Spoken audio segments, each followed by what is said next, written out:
Yeah. That's beautiful. Okay, thank you. Great to see you again. Okay, bye.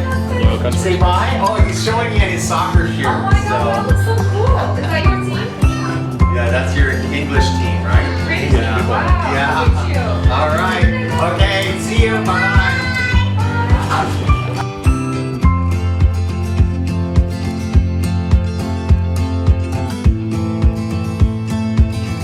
So we're here with Jeff Gray at Marsatta Chocolate. Jeff, how did you get interested in chocolate? Oh gosh, Jess, at a really young age, I used to receive parcels in the mail and I always looked forward to them, and of course it was chocolate from my grandmother in France. I would get chocolate at least once a month from her, and so I always knew what was in the package, and that was my real basic introduction to chocolate. I used to referee professional hockey, and I think looking back at it now, certainly chocolate seems to be a much easier profession, you know. We have chocolate, or at least cacao beans that we import and make some amazing chocolates. It's a heck of a lot of work, but it's so satisfying. After we've roasted the cacao beans, we go into a process called conching. And that conching is crushing the cacao nib, and through friction, through heat, through movement, it turns into liquid chocolate. You would think our best-selling chocolate would be, you know, somewhere in the 70% range, but it's our 100%. It's very special. Chocolate isn't just chocolate. There's many variations of chocolate, and we're customers first, and we like just the most amazing chocolate there is.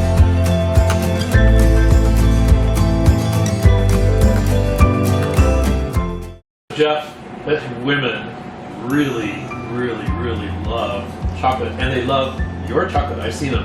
Yes. So after your chocolate, you got really lovely looking ladies coming into the store. What's happening there? You know, I've had several females that have come in and they'll look at me and I'm thinking, oh, did I do something wrong, or is there something wrong with the chocolate? And they'll just be like, oh, my toes are curling. Why do the women really like chocolate?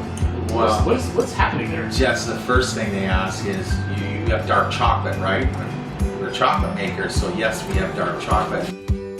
I try and experience and just make things that are creative from what I've experienced out in the world. Sometimes customers are disappointed and they don't get what they truly deserve. When people leave here, they're excited, they have an extra bounce in their step, they're happy. That's great. It's definitely the chocolate.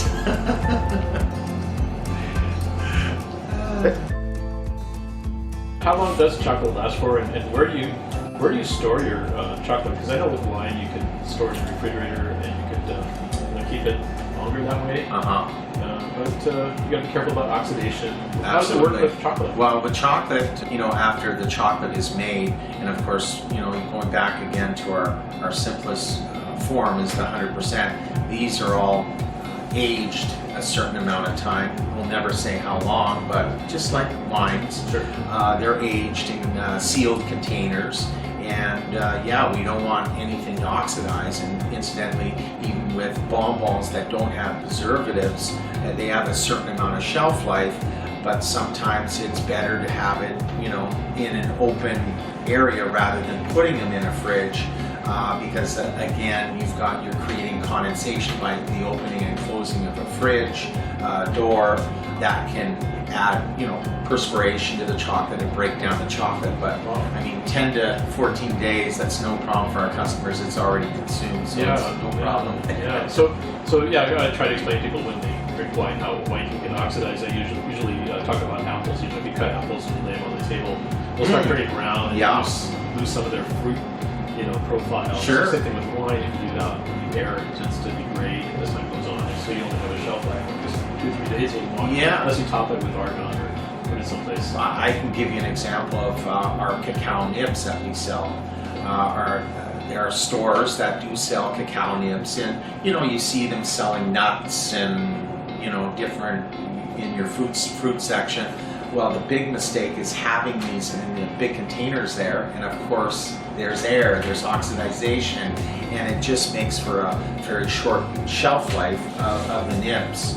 So it's really important to not only get a great, tasting cacao nib, but to have it sealed, because the air, the oxidization air that we breathe just breaks down the flavors so quickly. So what's your best selling chocolate? They are 100%. Okay. Is it my favorite? No, it's not. It's my wife and many ladies' favorites, and men as well. But what's so different about it is it's not bitter at 100%. You remember as a kid climbing into that pantry and grabbing some of that Friars or any of that baker's chocolate that was just so nasty, and our parents always warned us, don't have any of that, but we see chocolate on there and we want to, forget about the warnings, and just have a little of that, and soon enough we discover it isn't that good. Well, this is much different. This is chocolate that can be consumed and can be enjoyed for just the